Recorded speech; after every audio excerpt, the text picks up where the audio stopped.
Hey Josh, just want to go to the other team for start here. Played the Senators 5 times, I think, so far this year, at least a handful nonetheless. First time you got a chance to see Tim Stützle yesterday. Stützle. Was curious if, what you've seen from him on tape and why you think that he's had a kind of a good start for a young guy. Yeah, obviously he's a exciting young player, super high pick. So, whenever you play against those guys for the first time, it's exciting to see them. Obviously, defend against some pretty talented guys. So, that's always you're always ready for that. I feel like from the games I've watched and from when I watched him at the World Juniors, he's a talented player. Obviously, he's got really elite hands, knows how to score, plays a hard game. For a young guy, he's pretty hard on the puck and not easy to knock around. So I think he's going to be an exciting player for them, obviously, into the future. And, a guy that even in his first handful of games we're having to keep an eye on. And as a defenseman, you need to know when he's out there and where he is because he's talented. And if you give him time and space or an opportunity, he'll make you pay and he's able to finish. So exciting young player and hard to defend. We'll go next to Kelly Moore from CJOB. Go ahead, Kelly. Hey, good afternoon, Josh. We've talked with you a lot about the being a group of 5 in the defensive zone. At the other end of the ice, and I've only calculated the stats for the North Division and then the whole league, but you guys, your defense core would be significantly behind 4 other teams in the division. Is that just the way that the offense is set up, where it's forward centric, or are you just waiting for the floodgates to open as a defense core to start putting some points and goals on the board? Sorry, when you say significantly behind, is that in points and? Yeah, goals, assists, and points. Yes, yeah. Just for the record, Edmonton has 37, Montreal and Vancouver have 36, 34 rather for Montreal, and then you guys have 25 as a group. Well, I'd say it's pretty early. I think those things that can average out over the course of the season. You go through stretches where, it seems like the D-men are hot, stretches where we're not. I feel like it took us a little bit to get some offense going from the blue line. I think we have a pretty elite forward group as well. We found ourselves in the lead often throughout different points in games. And so, I think sometimes you have to manage that a little bit as well in terms of jumping up. But I think it's an area that's important to be successful. And, I think we have room to grow in that area and room to, be a bigger part of that offensive side of the game for our team. We'll go next to Ken Weeb from Sportsnet. Go ahead, Weaver. Thank you, Gregor. Afternoon, Josh. I know we've talked about Nikolai Ehlers a lot this year already. What's impressed you most as he's taken this next step on his development path? With Fly, I think he's just continually got better since I met him for the first time. Obviously he's an extremely talented guy. You watch him play, you learn that he's an elite skater and an elite offensive player. But I think, just his 200-foot game, his compete level every night, he's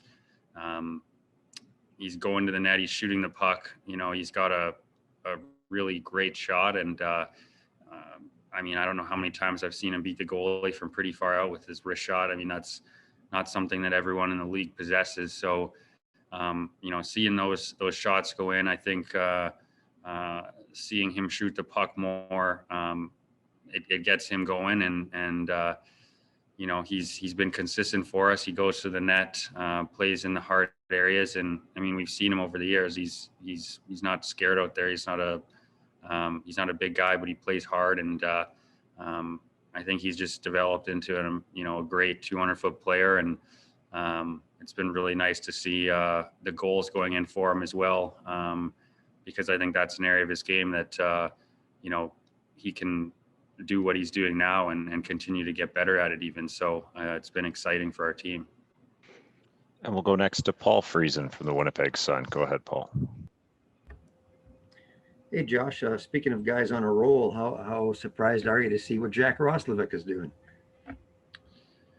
Yeah, I mean, it's I'm excited for him, excited to see him having the success. I think, whenever guys get traded, everyone wants to make it out like, you know, once a guy's on another team, you're not friends or something. I mean, Rosie and Patty, like, when they get traded, you want them to do well. And so it's been exciting to see him. I mean, watching the highlights last night, he had a couple nice goals. So he's a talented player, and I was excited for him that he was able to go to Columbus and be at home in his home city. And yeah, I'm happy for him that he's having that success and showing what he can do in the NHL. We'll go next to Sean Reynolds from Sportsnet. Go ahead, Sean.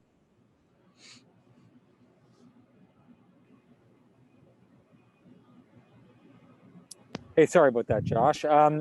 Paul yesterday explained your guys' first period as a, for lack of a better term, a horse poop period. When you're a parent, you'll understand. But he says or your team has shown it can score its way out of those down periods when you've had them. But are there any patterns you've picked up on to help explain those down periods that your team has had this season? I mean, I would agree with him. I think that our first period was not very good.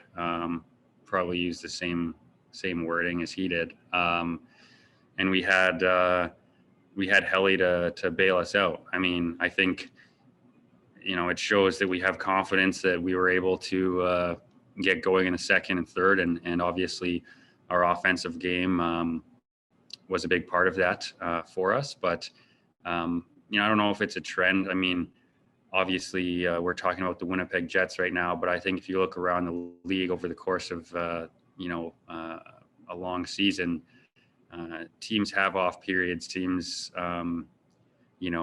aren't going to play at their best every period. So, I think for us, thankfully, we have a Vezina winning and caliber goaltender, who was there to, pick it up for us when we weren't at our best. But we found a way to get the win. And, you're always striving for that 60-minute performance of a dominant hockey game. But,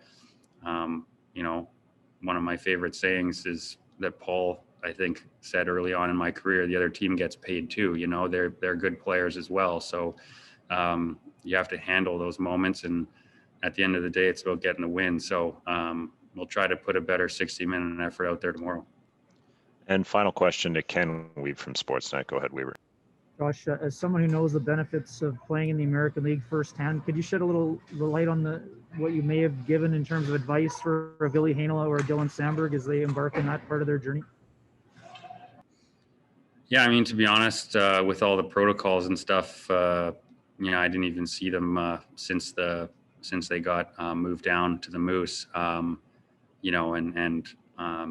It's strange because you're not really able to spend a lot of time with guys. I think in a normal situation, maybe going for dinner or stuff like that, it's really just at the rink, and then that's about it. So wasn't really able to give them any advice. What I would say helped me or worked for me when I went to the minors, and I think is a general thing for everyone. First of all, I think they're excited to go down there and play hockey. So I don't think there's going to be it's not like a normal NHL season where, you get sent down and there's a struggle of the letdown of being sent down to the minors. I think they're excited to go play. But I think it's just about embracing it, trying to get better every day and pushing your limits, pushing yourself, working on things. Obviously it's about results in the American League as well, but, not being afraid to really work on your game and push yourself out of your comfort zone in the areas you feel you need to work on.